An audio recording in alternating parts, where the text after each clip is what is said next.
Hola amigos de ABC Latino Media Network y bienvenidos a una nueva edición de Patria Grande. Yo soy Enrique Roblunsky y aquí conmigo Juan Carlos Pocho Salcedo, qué gusto de estar con ustedes nuevamente. un gusto Pocho y seguimos hoy analizando la situación de Bolivia y de la región del Potosí y las poblaciones nativas desde la época de la colonia. En la edición anterior de Patria Grande habíamos hablado de cómo las minas de plata de Potosí habían acabado con 8 millones de indígenas y la población de hoy en día, tú nos recordabas, era de 10 millones. Ahora, si vamos hacia adelante, a partir de esas épocas, en 1541, cuando se descubrieron las minas de plata, y llegamos hasta el presente a ver qué es lo que está ocurriendo hoy en día con los pueblos originarios en Bolivia en el siglo XXI. Pero cuéntanos un poquito qué pasó a partir desde el 1500 para llegar al 2001 al 2020.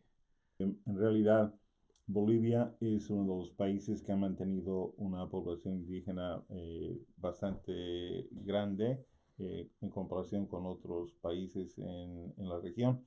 Pero de la población total de Bolivia de 10 a 11 millones, diríamos un 40% es indígena. Entonces, estamos hablando de 4 millones o algo así.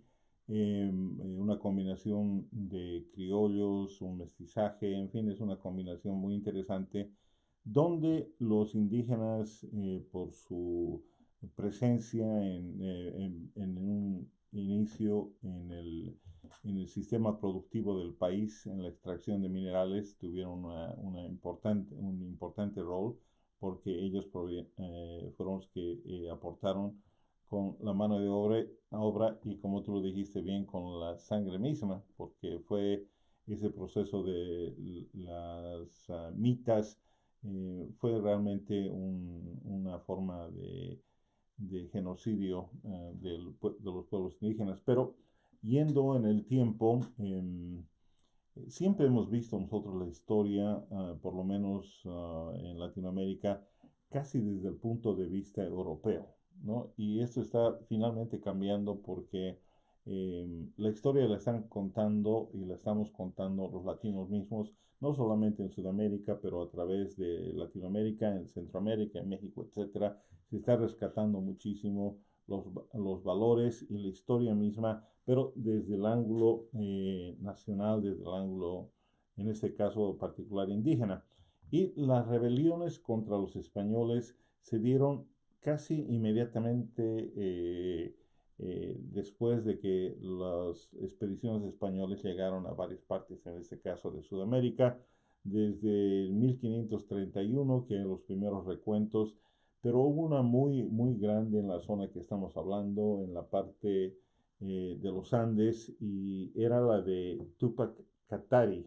Tupac Katari en 1781 se rebeló con 40.000 indígenas y decidieron sitiar la ciudad de La Paz, que era parte de la audiencia de Charcas, en su momento el Alto Perú, que pertenecía al virreinado en esa época de, del Alto Perú, de Lima, y también perteneció en un momento al virreinado de La Plata, ¿no? Claro, Tupac Katari toma su nombre de dos héroes de los pueblos originarios, ¿verdad?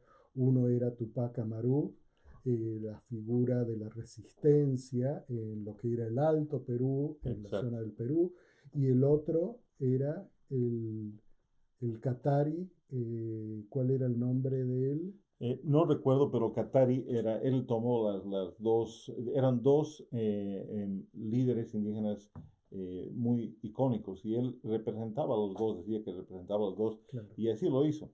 Fue tan tremenda su presencia porque él tenía además una esposa que era muy famosa, Bartolina Sisa. Bartolina Sisa era una guerrera al estilo de Tupac Qatari también impresionantes, ¿no? Y ellos se claro. Y movilizaron. ellos eran de las poblaciones aymaras, ¿verdad? Exactamente, exactamente. Y que tiene otra combinación interesante. Los aymaras siempre se han sentido subyugados por los quechuas, que eran los incas, ¿no? Entonces ellos ya habían hecho una resistencia en su momento al imperio incaico, porque el imperio incaico tampoco fue una taza de leche, ¿no? Y luego esta resistencia continúa ya contra los españoles. En 1781 cita la ciudad de La Paz por dos oportunidades. El primer cerco es quebrado por el ejército Español. español que vino desde la Argentina en esa oportunidad. Y bueno, un segundo cerco también no es exitoso y los aprenden a los líderes. Y hay una cosa muy dramática ya porque lo toman a Tupac Katari y lo sentencian a muerte casi inmediatamente, ¿no? Y tanto él como la mujer terminan siendo ejecutados de la misma forma que murió Tupac Amaru, es decir, atado a los Ellos caballos y descuartizados. descuartizados, básicamente. Pero Tupac Katari dice algo muy importante en sus últimos momentos y que es recordado y es una frase que todavía tiene muchísima fuerza. Y dice, yo muero, pero volveremos miles, ¿no? Y hoy, digamos, después de tantísimos años, seguimos viendo los miles, ¿no?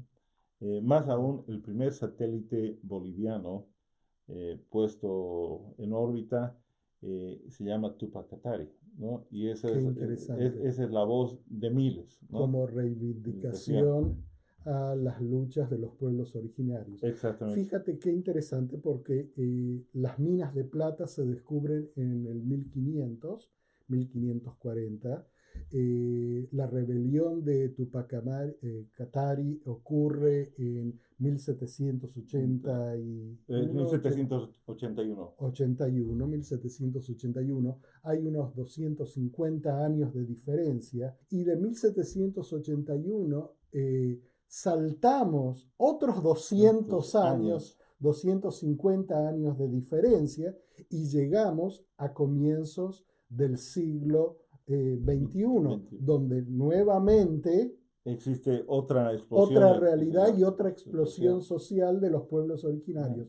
¿Qué ocurre? Yo tengo entendido que entre medio, en el 52, en 1952, hay una revolución donde por primera vez los pueblos nativos originarios de Bolivia se les otorga lo que es el ser ciudadanos, la ciudadanía dentro de lo que es el Estado de Bolivia. Bueno, en 1952 se da la revolución liderizada por el Movimiento Nacionalista Revolucionario de Bolivia. En esa oportunidad, sí los indígenas tenían reconocida su ciudadanía, pero no el ejercicio pleno de sus derechos. Uno de ellos era el voto universal, ¿no? Y por primera vez se les otorga el voto universal y esta revolución llama también a la reforma agraria, vale decir que las tierras se revierten a aquellos a quienes las trabajan, ¿no? Que es un paso dramático. Y de esa manera los indígenas se incorporan a la realidad boliviana, a la realidad nacional, que luego fue una proyección, un movimiento que se vio de una u otra manera repetida en varias partes de Latinoamérica donde hubieron reformas agrarias importantes. Pero sucede algo muy interesante, Roberto. En el transcurso de 1952, digamos al 2000 y pico, 2003, 2004, este sistema político se desgasta. Y se desgasta porque era un sistema, digamos, tradicional, liberal, democracia liberal, etcétera, y los campesinos y los indígenas se ven siendo parte del sistema, pero no parte de las decisiones del país. Y a través de una serie de situaciones en el 2005-2006 aparece un líder con mucha proyección Evo Morales, y porque sucede que la clase política estaba tan desgastada, porque era un reciclaje de políticos y de soluciones que no se daban. ¿Y qué pasa con Evo Morales? Participas en las elecciones y aquí hay una cosa muy interesante. Empieza a ganar popularidad porque la gente estaba hastiada de los políticos tradicionales y algo pasa. El embajador de los Estados Unidos dice, si votan por Evo Morales, olvídense de cualquier ayuda que pueda darle a los Estados Unidos. Eso más bien crea una reacción opuesta, ¿no? Exacto, Y, que ha pasado muchísimas veces a lo largo de la historia de los países latinoamericanos, y es la intromisión de Estados Unidos y de los embajadores de Estados Unidos en las políticas internas de nuestros países latinoamericanos. Pero tú mencionas la elección que sorprendió a toda Bolivia, donde Evo Morales, de origen aymara, sí, sí, sí. precisamente, gana las elecciones. Pero tengo entendido que en el año 2000, 2003 hasta el 2005 hay varios estallidos sociales en Bolivia con lo que se dio en llamar la guerra del agua, Sí, sí. porque justamente las potencias extranjeras y las compañías extranjeras querían realmente apoderarse de las riquezas naturales de Bolivia, y Bolivia cuenta con mucha agua potable, natural. Y entonces la población de Bolivia, tengo entendido, se rebela contra eso. Y la clase media empieza a reclamar por los derechos naturales de Bolivia. Y cuando llega Evo Morales, trae esa conjunción en donde él, de origen aymara, es apoyado por los indígenas, pero al mismo tiempo la clase media también lo apoya porque defiende los derechos naturales del país.